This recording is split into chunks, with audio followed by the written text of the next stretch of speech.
গাধাকে যখন সৃষ্টি করা হলো তখন তাকে বলা হলো, তুমি সকাল থেকে সন্ধ্যা পর্যন্ত বিরতিহীনভাবে পরিশ্রম করে যাবে এবং অনবরত পিঠে ভারী ভারী বোঝা বইতে থাকবে। তোমার খাবার হিসেবে থাকবে ঘাস এবং মাথায় তোমার কোনো বুদ্ধি থাকবে না, আর তোমার আয়ু হবে 50 বছর। গাধা তখন সৃষ্টিকর্তাকে বললেন, 50 বছর সে তো অনেক বেশি, আমি এত বছর বাঁচতে চাই না, আমার আয়ু দেওয়া হোক 20 বছর। সৃষ্টিকর্তা সেটাই মঞ্জুর করলেন। এরপর কুকুরকে যখন সৃষ্টি করা হলো তখন বলা হলো, তুমি হবে মানুষের সবচাইতে কাছের বন্ধু এবং তোমার খাবার হিসেবে থাকবে মানুষের উচ্ছিষ্ট খাবার, আর তোমার আয়ু হবে 30 বছর। কুকুর বলল, 30 বছর অনেক বেশি, আমি 15 বছর বাঁচতে চাই। সৃষ্টিকর্তা সেটাও মঞ্জুর করলেন। এরপর বানরকে সৃষ্টি করলেন এবং বললেন, তুমি গাছের এডাল থেকে ও ডাল ঝুলে বেড়াবে এবং নানান রকম ফন্দি ফিকির করে মানুষকে আনন্দ দেবে, আর তোমার আয়ু হবে 20 বছর। বানর বলল, 20 বছর অনেক বেশি, আমি 10 বছর বাঁচতে চাই। সৃষ্টিকর্তা সেটাও কবুল করলেন। এরপর এলো পুরুষ মানুষের পালা।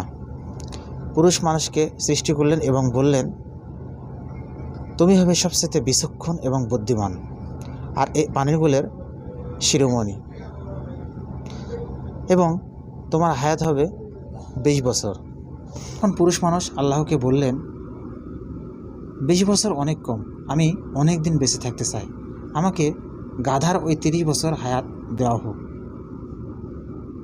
সৃষ্টিকর্তা মঞ্জুর করলেন। তা পুরুষ মানুষ আল্লাহকে আরও বললেন, ওই যে কুকুরের 15 বছর ওটাও আমাকে দেওয়া হোক এবং বানরের ওই 10 বছর ওটাও আমাকে দেওয়া হোক। সৃষ্টিকর্তা ওটাও কবুল করলেন। আর সেই থেকে পুরুষ মানুষের মতো বাঁচে 20 বছর, তারপর 30 বছর বাঁচে সংসারের ঘানি টানতে টানতে অক্লান্ত পরিশ্রম করে, ঠিক সেই গাধার মতো। বাকি 15 বছর ছেলের বাড়ি থেকে মেয়ের বাড়ি, মেয়ের বাড়ি থেকে ছেলের বাড়ি, এ বাড়ি থেকে ও বাড়ি ঘুরতে ঘুরতে থাকে এবং ছেলে মেয়েরা যে খাবার দেয় ঠিক সে খাবার খেয়েই কোনো মতে বেঁচে থাকে, ঠিক সেই কুকুরের মতো। আর বাকি 10 বছর এখান থেকে সেখানে, ওখান থেকে ওখানে নানা রকম ফন্দি ফিকির করে তার নাতি নাতনিকে আনন্দ দেয়, ঠিক সেই বানরের মতো।